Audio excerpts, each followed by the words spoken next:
One thing I've learned about Bill Self this summer, he always has a backup plan, Brian Ralph. And usually his backup plan is like one phone call away. In 10 minutes, he could snap his fingers. And now he has himself a new guard. Shakeel Moore is Bill Self's Elmarko Jackson replacement. I feel bad. These are kind of tied together. We were going to do just an Elmarko Jackson reaction. Like, how sad is it that he's going to Yeah. miss the season? But then very quickly, just like that, Bill Self has a replacement, and we're going to kind of combine those two together. Marco Jackson goes down at practice. He is going to be out for the season, and that's awful news for the kid, Elmarko Jackson. You could debate exactly how impactful he would be for Kansas next season, but the reality is that he is a guy with a high ceiling. He's a guy that had pedigree coming out of high school. And even if year one didn't go how it was supposed to, there was a good chance year two might have been some sort of breakout season, even as a role player. And he's not going to get that chance now. He tore his left patellar tendon. He is, I think, already undergoing surgery, and he's going to miss the full season. So our thoughts are with Elmarko Jackson. But Shakeel Moore is immediately a Jayhawk immediately after this. Mississippi State's Shaquille Jackson, if you're unfamiliar, or excuse me, sorry, Shakeel Moore. If you're unfamiliar with him, he's been a role player in the SEC for 3 years. He started his career at NC State, actually. He's never scored 10 points a game, but he is a really, really bouncy guard at 6'1", 180. Yes. He can fly, he can get up. And honestly, like, it reminds me of Elmarko Jackson.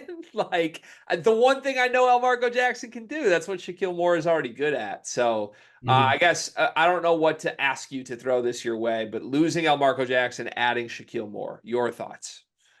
Yeah, losing Elmarko Jackson stinks.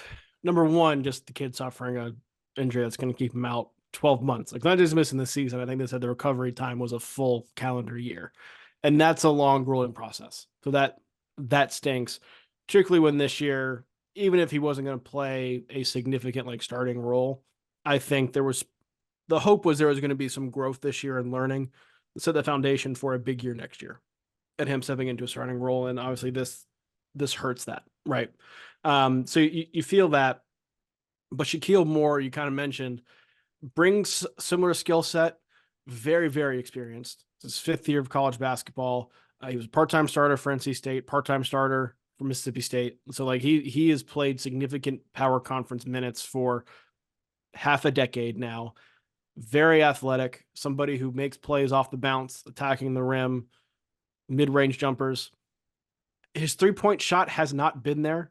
He shot 36% last year from three, which is the best of his career.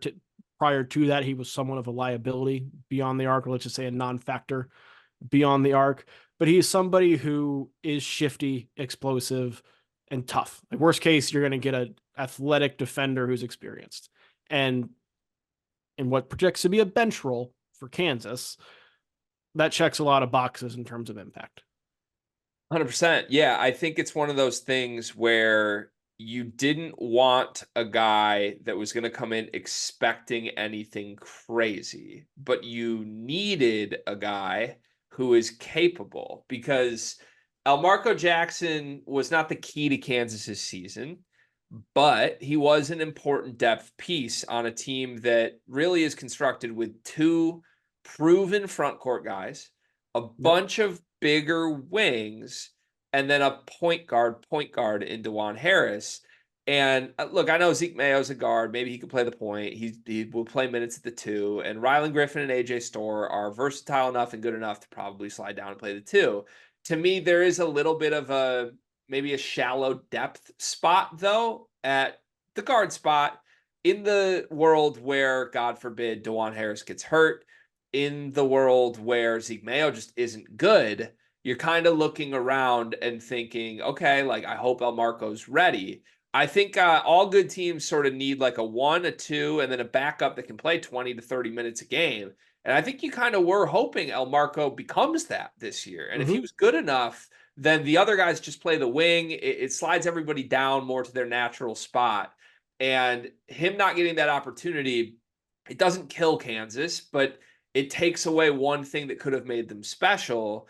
And that's why Shaquille Moore is so important, because if they tried to enter this season without a guy in that role, I think things would get extremely dicey extremely quickly. And now you don't have to worry about it at all, because Shaquille Moore could have a game where he plays 5 minutes and nobody cares, including Shaquille Moore. Honestly, I think he's probably just happy to put the Kansas uniform on. But then there will be games where something goes wrong or DeJuan Harris is bad, and Shaquille Moore's playing 20, 25 minutes and probably giving you all the defense first things that you need, the athleticism pop that you need in a backcourt alongside Hunter Dickinson and AJ Storr. There are going to be games where he's a significant factor. And I think Kansas fans are going to love him and the way he plays, especially with him embracing this role or seemingly to embrace this role. It's also important too, because Kansas is going, I don't want to say all in on this year, because if you're Kansas, like every year is a championship or bust kind of year. But with the way last year went and the comments that were made by a number of people in that program, particularly Bill Self, saying that they had kind of like flushed last year and the focus was on this year, even before last season ended, right? To have any holes with this roster, I think defeats a lot of that purpose, right? And the biggest issue with them last year was a lack of depth and a lack of scoring depth in particular. We saw it down the stretch of the season when injuries started mounting up, particularly in Hunter Dickinson and Kevin McCullough. They like didn't have guy. They played 5 guys, played 6 guys, and it was a lot of just like hoping things work out, because this doesn't look anything like Kansas on the court right now. They could not be in a situation where that happened again. Because let's say Zeke Mayo struggled making the adjustment from South Dakota State and the freshmen weren't ready to really contribute. Then you're back in a spot where you are playing a 6-man, maybe somewhat a 7th-man rotation. And I think Bill Self wanted to avoid that at all costs, as he should for a second straight season. So to get more, not only for the positives he brings, helps eliminate that, I think, negative potential, which is just as important. How many other backup plans does Bill Self have right now?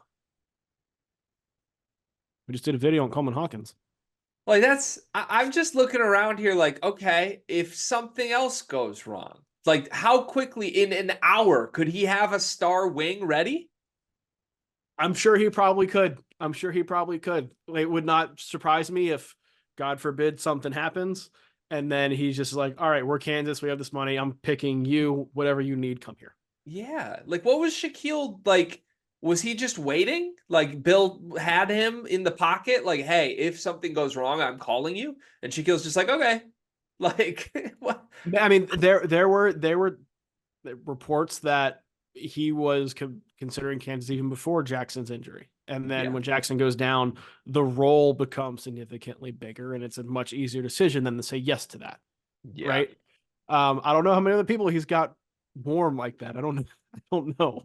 Yeah, it's fascinating. I guess always pick up the phone when a random number dials you, because it could be Bill Self telling you he might want you if something emergency happens.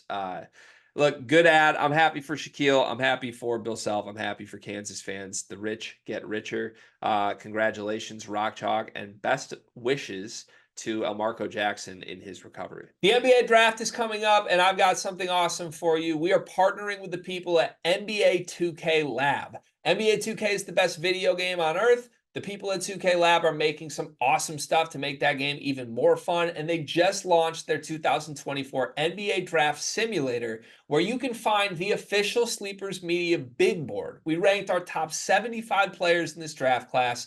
Me, Carter, Brian Ralph, Riley Davis. We did it together, and it is featured on the 2K Lab NBA Draft Simulator. You can take control of any team in the draft, play GM with just one click, and see our entire rankings before these videos even come out. Check out the link in the description of this video to try out the draft sim for yourself, and you can find more mini games at nba2klab.com/NBA-mini-games.